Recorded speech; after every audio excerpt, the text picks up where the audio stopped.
नमस्कार। चंद्रकांत भट्ट अमेरिका से। सीजन का पहला स्नो तो चालू हो गया। बहुत ठंड है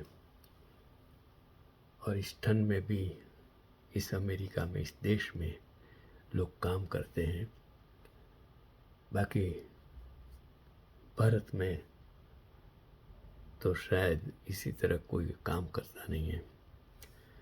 हम इंसान की हालत ऐसी है कि हम कभी सोच नहीं सकते हैं। मैं एक आपके लिए पैगाम की एक बात करता हूँ कि सुनार की दुकान के बगल में एक लोहार की दुकान थी।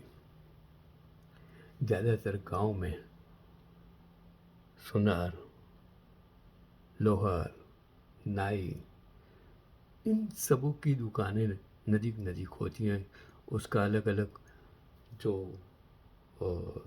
सुथार वाला, नाई वाला, सुनार वाला, अलग अलग अलग गांव में इन लोगों बसते हैं।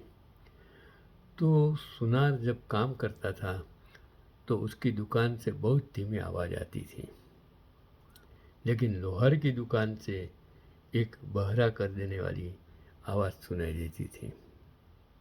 दोनों का व्यवसाय देखो, काम करने की पद्धति देखो। यही तो एक बड़ी आईआईटी गाँव हर गांव के लिए है, जो उस ज़माने में थी, जो पीढ़ी दर पीढ़ी वो व्यवसाय एक दूसरे को देते थे।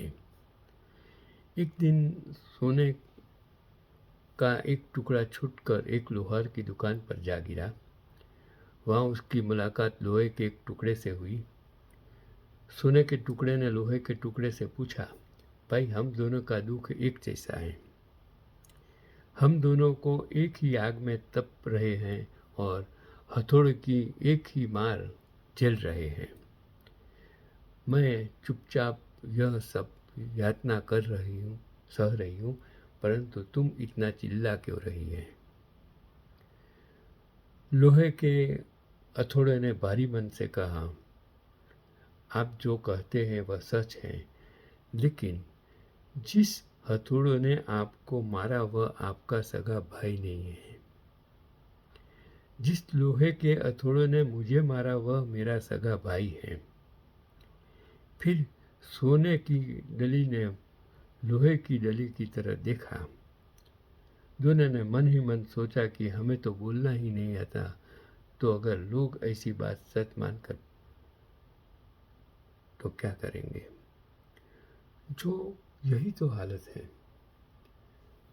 सोना, चांदी, पित्तल, लोहा, हमारे जीवन की यही कहानी है कि हमारे समाज में, हमारे देश में, हमारे गांव में, हमारी संस्था में जो हैं वो हमारे ही लोग हैं, जो हमको ज़्यादा से ज़्यादा नुकसान करने की कोशिश करते हैं।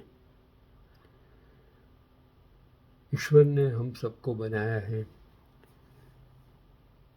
काम, क्रोध, लोभ, मद, अभिमान, अहंकार, ये सब कुछ ईश्वर का ही दिया हुआ है। मैं सबको कहता हूँ, एवरीथिंग इज जेनेटिकल्स। आप में जो भी है वो आपके पुरखों में से आया हुआ आप में है। आपका चेहरा हो, आपका स्वभाव हो, आपका रोग भी हो, ये सब। और जो आपको दुख भी देता है वो भी अपने ही है।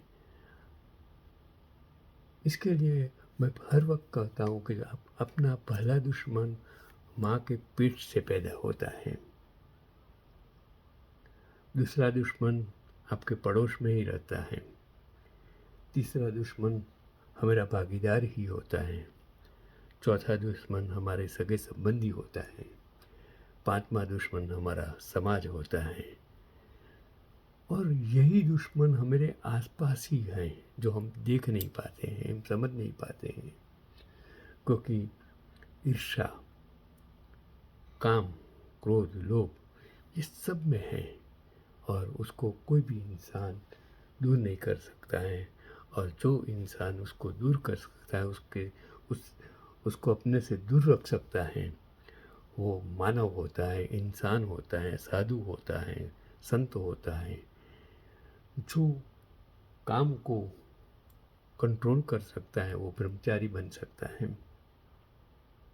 वो संत बन सकता है, वो साधु बन सकता है, लेकिन ये कुदरती प्रक्रिया कोई भी रोक नहीं सकता है।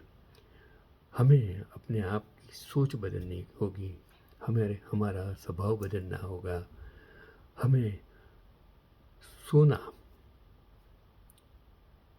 और जो लोखंड है, चांदी है, प्लेटिनम है, उसका फ़र्क समझना होगा। धातु सब है, लेकिन उसकी कीमत अलग अलग है। जो सोना है वो कितनी भी गर्मी ठंडी कुछ भी हो उसका स्वभाव नहीं बदलेगा, सोना सोना ही रहेगा। लेकिन जो लोखंड है उसको कभी कभी पानी से तकलीफ हो जाती है। यही आज का पैगाम है।